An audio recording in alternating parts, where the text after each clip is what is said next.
বিসমিল্লাহির রহমানির রহিম। আসসালামু আলাইকুম। এটা হলো কোয়েল পাখি দিয়ে আলু দিয়ে মাখো মাখো ঝোল।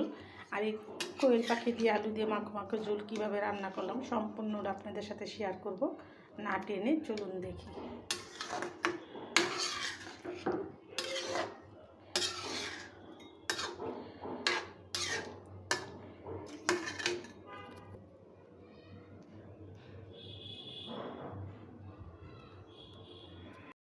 কবুতরের মাংস রান্না করার জন্য এখানে আমি পরিষ্কার করে নিয়েছি কবুতরের মাংসগুলো।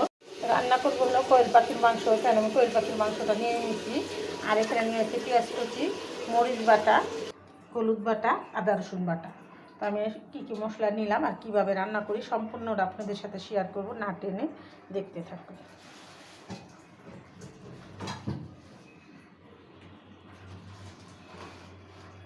নিয়েছি বগুড়ার আলু, আমি এটা একটু সিদ্ধ করে নিলাম। তো প্রথমে আমি পেঁয়াজগুলো দিয়ে দিলাম। আর সবসময় রান্নার সময় আমি সতর্কবাণী দিয়ে থাকি, চুলার আঁচ কমিয়ে রান্না করবেন, দুর্ঘটনা এড়িয়ে চলবেন। বেঁচে যাবে হাজার হাজার জীবন, বেঁচে যাবে লাখ লাখ টাকা। আমার এই সতর্কবাণী আপনারা মেনে চলবেন। চুলা থেকে একটু দূরে সরে রান্না করবেন। আমি সচেতন, আমি আপনাদের সচেতনমূলক ভিডিওই দিই। আমার ভিডিও দেখে যদি আপনাদের একটু হলেও উপকৃত হন তো আমার ভিডিও করা সার্থক। আমার পেঁয়াজটা বেরেস্ত হয়ে গেছে। আমি এখন এক এক করে মশলাগুলো দিয়ে দিলাম 1 চামচ হলুদ বাটা, দিলাম স্বাদ মতো নুন, করে শুকনো মরিচ বাটা দিয়ে দিব, আদা রসুন বাটা দিয়ে দিলাম 2 টেবিল চামচ আদা রসুন বাটা। আমি এখন মশলাটা ভালো করে একটু কষিয়ে নেব। মশলাটা আমি একটু ভালো করে ভাজা ভাজা করে কষিয়ে নিলাম। এখন আমি কোয়েল পাখির মাংসগুলো দিয়ে দিই। আমার এখানে মশলাটা কষানো হয়ে যাবে, কোয়েল পাখিটাও কষানো হয়ে যাবে।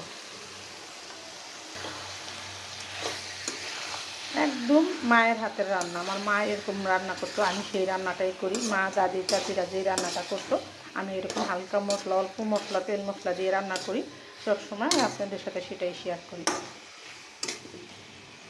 তো কয়েকদিন আমার মোবাইলের সমস্যার কারণে ভিডিও ছাড়তে পারি নাই। এখন থেকে চেষ্টা করব প্রতিদিনই টাইম মতো ভিডিও ছাড়ার জন্য। আপনারা আমার ভিডিওগুলো যারা ভালোবাসেন তারা অবশ্যই আমার ভিডিও দেখার জন্য অপেক্ষা একটু হলেও করছেন, আমি জানি।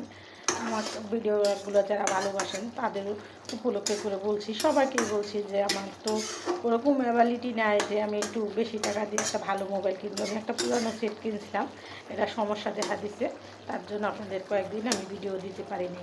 তো এখন থেকে চেষ্টা করব যে প্রতিনিয়ত আমি আপনাদের সাথে অ্যাক্টিভ থাকার জন্য। আমার ভুলভ্রান্তি আপনারা ক্ষমা দৃষ্টিতে দেখবেন আর নতুন নতুন ভিডিও পেতে সাথে থাকবেন।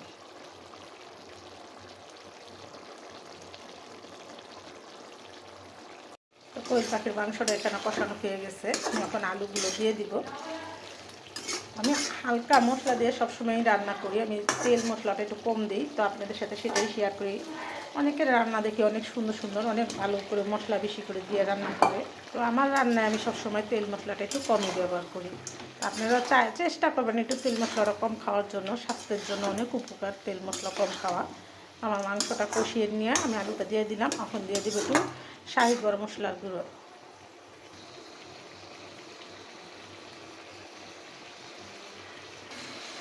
তেল মশলাটা আর একটু ভালো করে কষানোর জন্য আমি তরকারির ঝোলের জন্য আমি এখানে পানি দিয়ে দেবো।